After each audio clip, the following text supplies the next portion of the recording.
Kita sambut dengan aplaus yang sangat meriah. Mr. Muhammad Abu Said, kami persilakan. Ya, Selamat malam semua Bapak Ibu. Jadi salam Noahkan Nusantara ya. Dan juga salam Lebaran kepada semua karena kita masih lagi di bulan yang mulia ini merayakan Lebaran kita.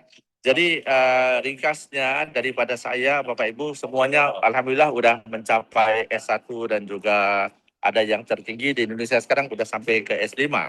Dan itu merupakan satu kebanggaan saya karena setelah melalui satu demi satu mekanisme, dari situlah menjadi satu asas pada Bapak Ibu untuk lebih memahami keseluruhan struktur ya mekanisme yang ada. Karena saat kita bicara tentang DeFi ini tidak mungkin ia bisa difahami dengan cara teori. Dibaca bukunya dan juga PDF-nya, white paper dan sebagainya juga nggak akan bisa memberikan kepahaman, melainkan kita menjadi bahagian dalam partisipasi. Jadi secara asasnya yang saya mau sampaikan adalah tentang DeFi ya. DeFi dari cara tradisionalnya dulu adalah melibatkan transactional logic. Maksudnya logika dari segi transaksi. Kita buy low dan sell high. Kebanyakan itu yang dilalui oleh kebanyakan orang dalam transaksi yang melibatkan sama ada di DeFi ataupun yang bukan non-DeFi. Yang mana perbedaan dari harga jual, beli dan jual itu menjadi parameter untung dan rugi mereka. Tetapi setelah DeFi melalui fasa demi fasa, evolusi yang kita bisa lihat sekarang, daripada transaksi logika berdasarkan transaksi tadi, ia telah berubah kepada distributional logic ataupun logika alokasinya, di mana struktur DeFi itu diperkemaskan dan diperkukuhkan dengan membentuk satu sustainability ke atas sistemnya sendiri tanpa perlu ada sokongan dari luar. Justru sebab itu Bapak Ibu yang Bapak Ibu bisa alami sekarang yang sudah di peringkat S1, S2, 3 dan 4. Coba lihat yang membayar Bapak Ibu setiap kali klaim ataupun setiap kali transaksi yang berlaku di dalam tim ya, masing-masing bukannya berdasarkan perbedaan harga tadi. Betul nggak? Setuju nggak? Yang menjadikan alokasi kepada profit tadi adalah daripada distribusi ke atas logika yang telah didesain ke atas mekanisme tadi. Ini yang menjadi perbedaan jelas bagaimana DeFi yang dahulunya mungkin lebih populer di kalangan kelompok pemain meme token, meme coin ataupun owner, founder kepada token yang mana mereka mulai awal beli pada harga rendah dan nanti jual pada harga tinggi. Dan inilah yang harus kita pahami perbedaan bagaimana sesuatu aset yang sama tetapi memberikan alokasi distribusi keuntungan yang berbeda. Saya berikan satu contoh kelas aset ya Bapak Ibu. Contoh, Bapak Ibu mungkin tahu tentang kelas aset properti ya. Mungkin dari segi rumus biasa properti itu kita bisa beli harga sekarang 1 M, 1 miliar. Nanti setelah beberapa tahun di lokasi yang bagus dan di tempat yang demand yang tinggi, menjadikan nilai aset tadi bisa dijual dari 1 M, harga jual kemudian setelah itu bisa tembus 3 M, ataupun lebih bagusnya sampai 5 M, 5 miliar. Jadi perbedaan itulah yang menjadi asas kepada transactional logic di industri properti. Pun begitu Bapak Ibu, setelah semakin matang industri properti ini, maka akan ada lagi satu mekanisme di dalam properti itu, yaitu dengan kita acquire ya, kita memiliki properti itu tetapi tidak menjualnya, tetap masih mendapat keuntungan dalam bentuk transaksi tadi.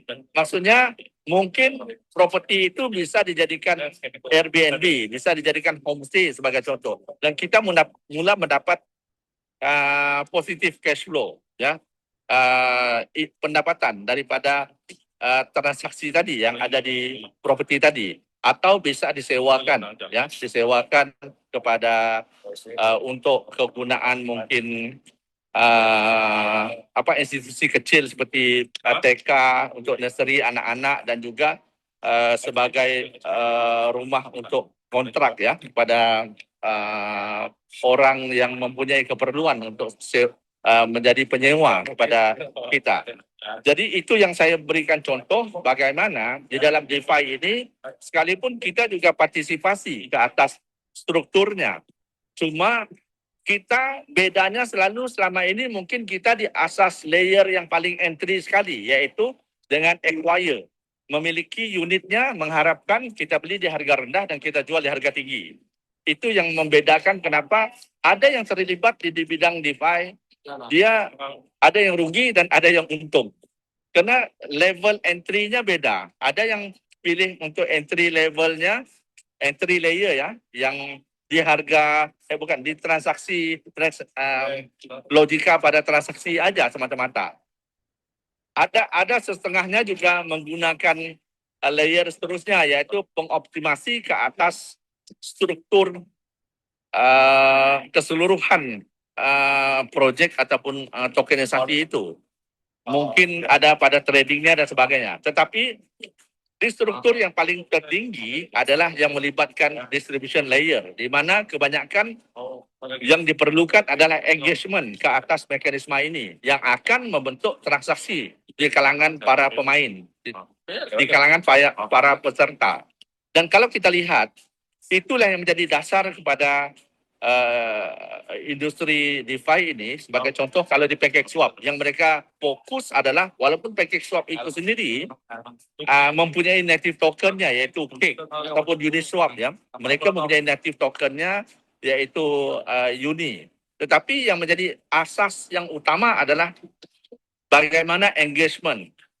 Setiap orang yang pernah connect kepada fitur yang ada di PancakeSwap atau di Uniswap itu mendapatkan manfaat daripada setiap engagement mereka masing-masing. Jadi itulah yang saya mau sampaikan message untuk Bapak Ibu kali ini. Setiap yang sudah mencapai peringkat pasti sudah merasakan bagaimana keseluruhan mekanisme itu memberikan reward, bukan bersandarkan kepada entry layer tadi yang biasanya kita tahu berapa harga token sekarang, berapa nanti akan naik dan sebagainya. Itu juga mempunyai potensi di dalam mekanisme ini. Tetapi yang paling penting adalah kita bukan mempunyai struktur yang memberikan reward berdasarkan kepada transactional logic semata-mata, tetapi lebih kepada distribution layer yang difokuskan untuk memberikan sustainability yang lebih bagus dan lebih panjang dibandingkan dengan pendekatan berdasarkan kepada logika transaksi semata-mata. Jadi saya harap Bapak Ibu untuk kali ini saya bisa berkongsi input-input yang seperti ini supaya Bapak Ibu juga mendapat masukan yang semakin meningkat dari masa ke masa. Saya tidak bisa bicarakan topik ini saat Bapak Ibu baru ikut di minggu pertama, Noah, ataupun minggu kedua. Karena di waktu itu pemahaman tentang turbine, pemahaman tentang vote ya, V3, V2 dan sebagainya, dan juga pemahaman tentang untuk memanfaatkan ya reward yang ada juga masih di fasa yang awal. Jadi setelah mencapai peringkat sebegini, saya yakin percaya semua udah semakin maklum tentang keseluruhan struktur itu. Cuma yang penting adalah apakah kefahaman yang lebih besar yang harus kita ada untuk kita memastikan dan membedakan proyek kita dibandingkan dengan proyek-proyek yang ada di market. Mungkin di waktu lain nanti Bapak Ibu saya akan lebih gunakan kesempatan untuk kita saling belajar tentang mengoptimasikan data-data yang ada di blockchain melalui carian kita seperti di Dex Screener, Dextool, AVE.ai dan sebagainya untuk kita mendapatkan kepahaman yang lebih jelas tentang kebergunaan setiap satu data-data itu untuk menjadi parameternya. Tidak ada pun satu data yang khusus yang bisa kita pakai untuk menentukan itulah satu-satunya cara penentu untuk proyek itu bagus ataupun tidak. Yang paling penting adalah kita menguasai setiap satu fungsinya Dan kita sendirilah yang buat penilaian berdasarkan kepada toleransi terhadap risiko dan juga potensi keuntungan yang kita rencanakan di dalam portfolio kita. Lebih-lebih lagi kalau melalui NOAS Nexus Protocol. Jadi saya rasa Bapak Ibu untuk kali ini karena saya masih sama tamu dari China sekarang, insya Allah saya akan berikan setiap waktu kesempatan begini 5 menit, 10 menit dimanapun saya berada untuk saling berbagi dan berikan masukan yang saya rasakan sesuai pada saat Bapak Ibu sudah melalui titiknya. Dan lebih banyak lagi masukan-masukan yang lebih powerful yang saya akan sampaikan. Insya Allah, moga-moga dengan ilmu ini yang menjadi pelindung dan menjadi yang memelihara diri kita daripada menjadi bangsa-bangsa kepada siapapun ya yang memanipulasikan kesempatan daripada kekurangan informasi yang kita ada. Jadi saya rasa setakat itu aja Bapak Ibu untuk kali ini. Salam hormat daripada saya. Insya Allah besok saya berangkat ke Hong Kong dan juga saya akan ke Macau ketemu dengan Mr. Wei. Ada beberapa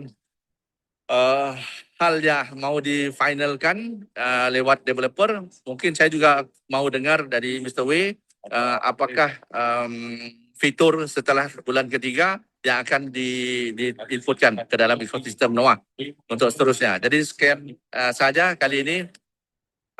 Selamat berjuang Bapak Ibu. Insya Allah ada kesempatan kita akan ketemu secara fisik ya.